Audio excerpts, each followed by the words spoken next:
Hi, friends, and good evening. Evening.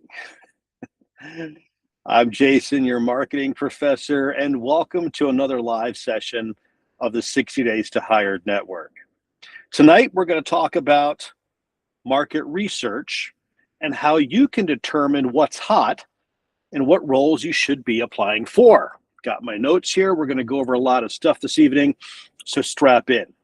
For starters, if you're joining from YouTube, do me a favor, go ahead and hit the like button and subscribe and consider sharing this with a friend. If you're catching the replay on the 60 Days to Hired Network community, do me a favor, share this link with a friend who may need some support right now as they're looking for the right career, or keep it handy for yourself. Remember, we do a live session every Friday evening at 7 o'clock Central Time, new topics every week, live Q&As, anything you want to discuss. Nothing is off the table. And if you're more of a reader, I'll put together a longer Substack newsletter, and you can find that under the Marketing Professor. Links below this video for those of you who are joining online.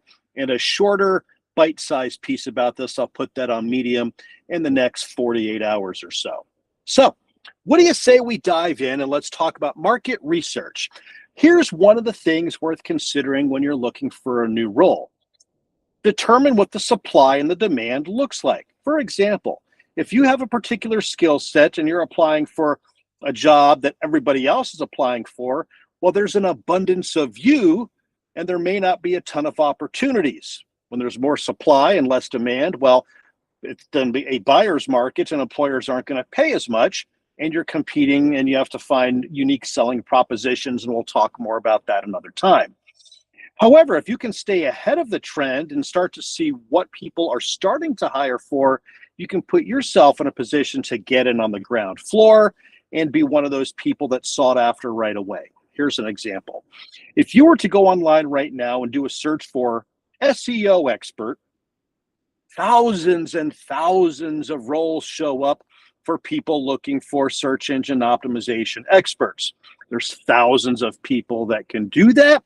And now it becomes a little difficult to make yourself stand out from the crowd of other SEO experts who could be working for a large firm, working from their home, or sitting in Starbucks with a latte doing SEO and optimizing a website for, say, 5 keywords. You can understand now what it's like to want to make yourself stand out. And we'll talk about your personal brand a little more next week. But here's a couple of tips, some things you can start doing right now to determine where the job market is going and how you can get in on the ground floor. So for starters, here's what I want you to think about. I want you to take a look at a couple of the big job boards, the LinkedIn, the Indeeds, maybe the ZipRecruiters, and do a search for your particular field. Are you working? Now, that doesn't mean SEO expert. That's a little too minute. If you work in digital marketing, start doing searches for digital marketing jobs. If you work in human resources, do a search for human resources jobs. And say perhaps you work in customer service, start doing a search for customer service jobs. You're going to get a laundry list of ideas when you stay vague like that. But what I want you to do is take a really good look at the date those roles were posted, okay? Take a look and see what's current, what roles have been reposted, excuse me, and take a look at some of the skills that might be in common that people are looking for. Is there a particular software system you need to be familiar with? HubSpot, Salesforce, maybe Figma, something like that. Grab your journal and start making some notes about what a lot of people are looking for. And then you can start to make yourself stand out by acquiring a particular set of skills, or maybe speaking to the skills that you have that you didn't realize were important. Quick note, don't lie, okay? If a job search, or excuse me, if a business is looking for somebody with Salesforce experience and you've never tackled Salesforce, don't just put Salesforce on your resume, because when you do get called for an interview, or if you do get the job, you're going to find yourself disqualified fairly quickly when you don't have the right skill set. However, it is an opportunity for you to own your own learning and take some courses. There's tons of learnings you can do on YouTube or Coursera, things like that, that'll help you get up to date on a particular software system. Okay, that's item number one. Item number two, I want you to go to LinkedIn. and play around with their filters. Some of the things you can think about there are going into the filters and identifying the particular field that you want to work in. Okay, that might be, say, product marketing, or maybe you want to be an HR generalist. But you can type in what specifically you're looking for, and you can also filter by when that opportunity was posted. Was it something in the last 24 hours? Was it something in the last 7 days? When I've looked, I like to respond to posts that have been within the past week, the past 7 days. Something that's been up there for months tells me one of two things. Number one, they just can't fill it. Maybe there's a reason for that.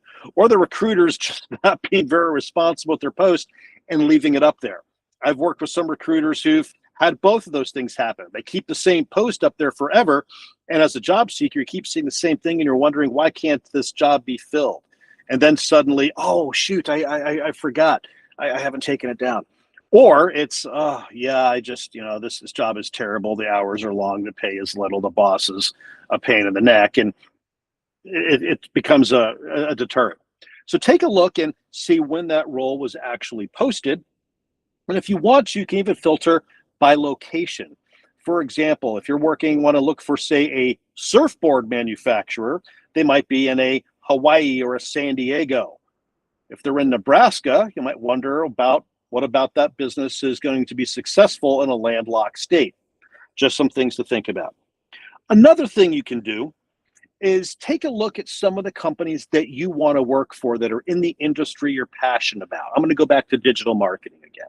Say you want to be an SEO expert. Look at the top companies who are searching for an SEO expert. Go to their website, go to their career page, and do yourself a favor and copy the entire job description and put it into some type of word processing document. Okay, that can be Google Docs, that could be Microsoft Word, Apple Pages, whatever it is. But do 5 or 10 of them. Then I want you to take that and I want you to drop it into your favorite AI tool and then ask your AI tool. I wrote down a prompt here, something that I want you to explore. And that may be, take a look at the the attached job descriptions and tell me what the common threads are for each of these. What are the top 5 skills I need to have? And that'll give you a pretty good idea on what you should be looking for. You can also ask it, what types of companies are searching for a person with this level of expertise? It'll give you a list. And then you can even add your resume to it and say, compare these skills to my resume. What areas am I qualified to apply for? And what areas do I need to do some work on? And it'll give you some ideas. The last thing I want you to do is to take a look at all those job titles again and ask it to summarize what the perfect applicant can look like.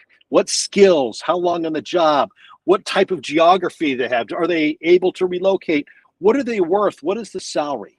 That doesn't mean you have to mirror yourself right after that perfect person, because that perfect person might be willing to work for this much money when you want this much money.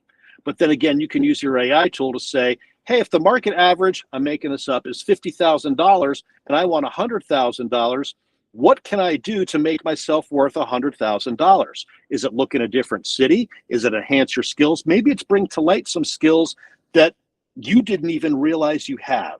And this is where artificial intelligence can really lean in and make things a little bit easier for you. So there you have it, my friends. A couple of ways you can do some market research to position yourself right at the cusp of whatever is important to your hiring manager at that time. We're going to talk next week about your personal brand and how to make yourself stand out so that you can take your skills, even if you're in a fairly deep pool of, say, SEO experts, and make yourself shine so that recruiters reach out to you proactively and say, I got to have you working for me. What's it going to take? And when that happens, good things start to happen for you. Do me a favor, again, if you're watching this on YouTube, please like and subscribe.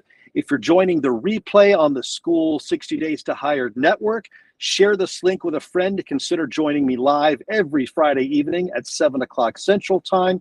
And if you know somebody who's in a job that they are just not lit up about, they have anxiety on Sundays, they have panic attacks when the boss emails them, and they spend part of the day hiding in the bathroom, please share the link to the free 60 Days to Hired community and let's get through this together. Thanks a lot for joining me, friends. I'll talk to you next time. Have a great week. See ya.